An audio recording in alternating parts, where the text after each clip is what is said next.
সম্মানিত রাজশাহীবাসী, সম্মানিত সাংবাদিক বন্ধুগণ, আপনারা বুঝতে পারছেন আমার আপনার জমানোর টাকা ব্যাংকে রেখে যখন আমরা বাসায় থাকি একটা সময় ছিলাম আমরা নিরাপদ।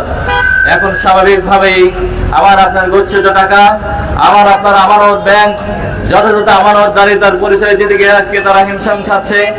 একটি কুচক্রী মহল যারা বর্তমান সরকার বাহাদুরকে হাতে রেখে কবজা করে সিস্টেমে নিয়ে এসে আবার বিভিন্ন ব্যাংকগুলোকে ধ্বংস করার পায়তারা করছে।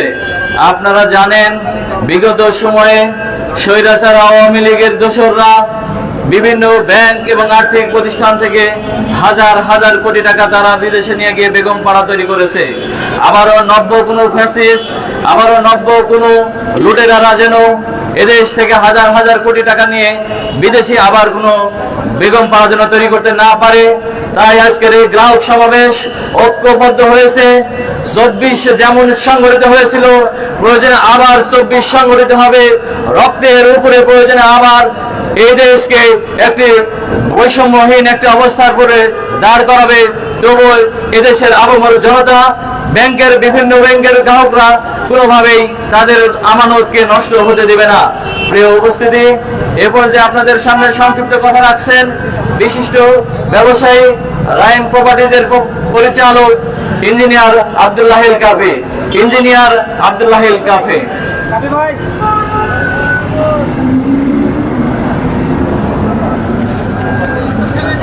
আসসালামু আলাইকুম। ভুক্তভোগী গ্রাহক কর্তৃক আয়োজিত আজকের মানববন্ধনে উপস্থিত সম্মানিত গ্রাহকবৃন্দ, আসসালামু আলাইকুম। অত্যন্ত পরিতাপের বিষয়, আজকে যখন আমরা সবচাইতে নিরাপদ জায়গা ব্যাংকে মনে করি, এই ব্যাংকে আমরা ডিপোজিট রেখে এখন অনিশ্চয়তায় দিন কাটাচ্ছি যে আসলে আমাদের টাকাগুলো নিশ্চিত জায়গায় আছে কিনা।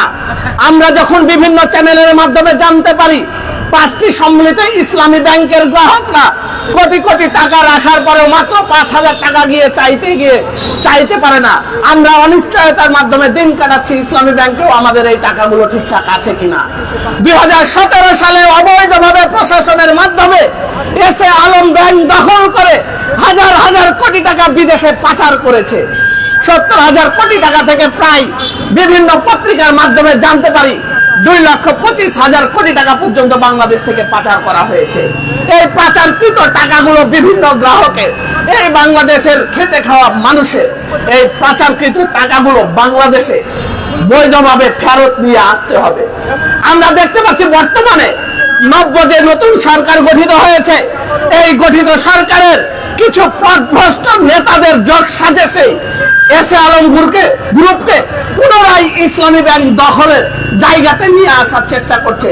আমরা তীব্র প্রতিবাদ জানাই, এসে আলমের অবৈধ টাকাগুলোকে বাংলাদেশে ফেরত নিয়ে আসতে হবে।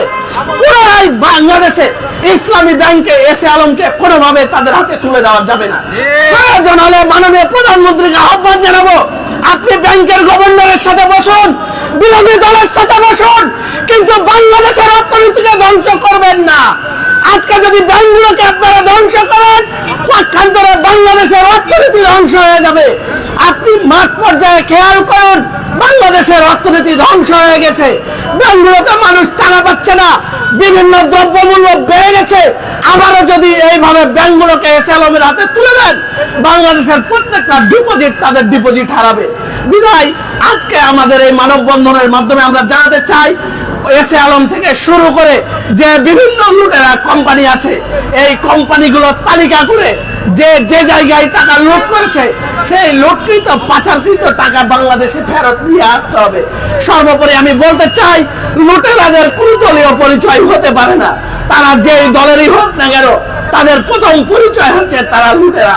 বিদায় লুটেরাদেরকে গ্রেফতার করে এর পাশাপাশি সর্বশেষ একটি কথা আমি বলতে চাই, যারা অবৈধভাবে এই লোন দেওয়ার পিছনে জড়িত আছে, যে সব ব্যাংকের ম্যানেজারেরা পুরো কাগজ যাচাই বাছাই ছাড়া, জামানত ছাড়া লক্ষ লক্ষ কোটি টাকা আপনারা লোন নিয়েছেন, সেই সব ব্যাংকের ম্যানেজারদেরকে গ্রেফতার করে তাদেরকে শাস্তির আওতায় নিয়ে আসতে হবে। প্রিয় উপস্থিতি, আমাদের ব্যাংক রক্ষার্থে আপনারা যারা আজকে সচেতন গ্রাহক সমাজ আমাদের সাথে উপস্থিত হয়েছেন, সবাইকে আন্তরিক মোবারক জানিয়ে আমি আমার কথা শেষ করছি। আসসালামু আলাইকুম ওয়া রাহমাতুল্লাহি ওয়া বারাকাতুহু। ধন্যবাদ ইঞ্জিনিয়ার আব্দুল্লাহ।